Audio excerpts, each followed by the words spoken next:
आपल्याला ना माहीत असतं, की आपल्या मुलाचं वागणं कसं आहे, बोलणं कसं आहे, त्याचे गुण कसे आहेत. तरी पण ना काही-काही आई-वडील काय करतात माहिती आहे का? अ, आपल्या मुलाच्या भल्यासाठी म्हणा किंवा स्वतःच्या मतलबासाठी एखाद्या घरातली म्हणजे चांगली मुलगी असती, चांगली ती हसत-खेळत असती, लय सगळं व्यवस्थित चालू असतं. अशा मुलीच्या पार हातापाया जोडून, देवाच्या नवसं करून, हे करून, ते करून आपल्या मुलाचं लग्न बळजबरीने काही खोटं वगैरे बोलून आपल्या मुलाचं लग्न त्या मुलीबरोबर करून देतात. ठीक आहे. तर त्यानंतर पण काय असतं माहिती का? तो मुलगा आहे ना, त्याला समजा एखादा चांगला मुलगा असला, त्याला वाटतं खरंच गड्या आपल्याला खरंच नशिबाने चांगली बायको भेटली आहे.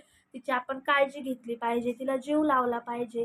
तर काही-काही असतात असे, की ते बदलतात स्वतःला. पण काही-काही इतके नालायक असतात ना, की आता काय बोलावं?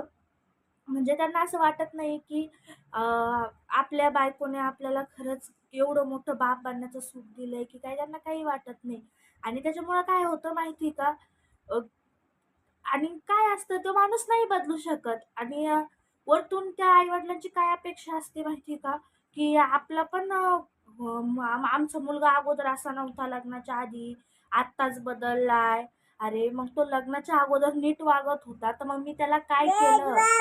काय गुन्हा केला मी? काय एवढी चुकी केली का तो माझ्याच बरोबर असा वागतोय? मला पण वाटत होतं ना, का माझा नवरा असा वागावा, तसा वागावा, पण नाही झालं तसं.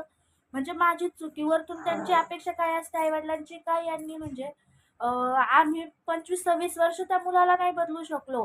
पण ही जी नवीन आलेली मुलगी का हिने 1 ते 2 वर्षात त्या मुलाला बदलून टाकावं.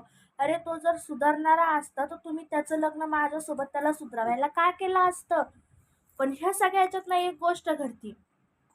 त्या मुलगा नाही सुधरू शकत. त्याचं वाटोळं आधीच झालेलं असतं. त्याचं तर होतच होतं. पण त्याच्यासोबत आहे ना, जी लग्न करते ना, तिचं पण वाटोळं होऊन जातं. म्हणजे एवढं लक्षात ठेवा, तुम्ही दुसऱ्याच्या लेकीबाईचं वाटोळं करताय. पण हे जे तुम्ही खोटं बोलून, फसवून, हे जे पाप करताय ना, ते कुठं ना कुठं फेडायचंय. असं तुम्ही एवढं मोठं गुन्हा करून तुम्हाला वाटतं आम्ही देवधर्म केले, तर आम्हाला देव पावन आणि सगळं व्यवस्थित होईल. तसं नसतं. एवढंच बोलायचंय, की पापाची शिक्षा इथंच भेटणार आहे. हे जे माझा जीव तळतोय, रस तळतोय, जेवढा म्हणजे मला जेवढा त्रास होतोय, त्याची शिक्षा तुम्हाला इथंच भेटणार आहे.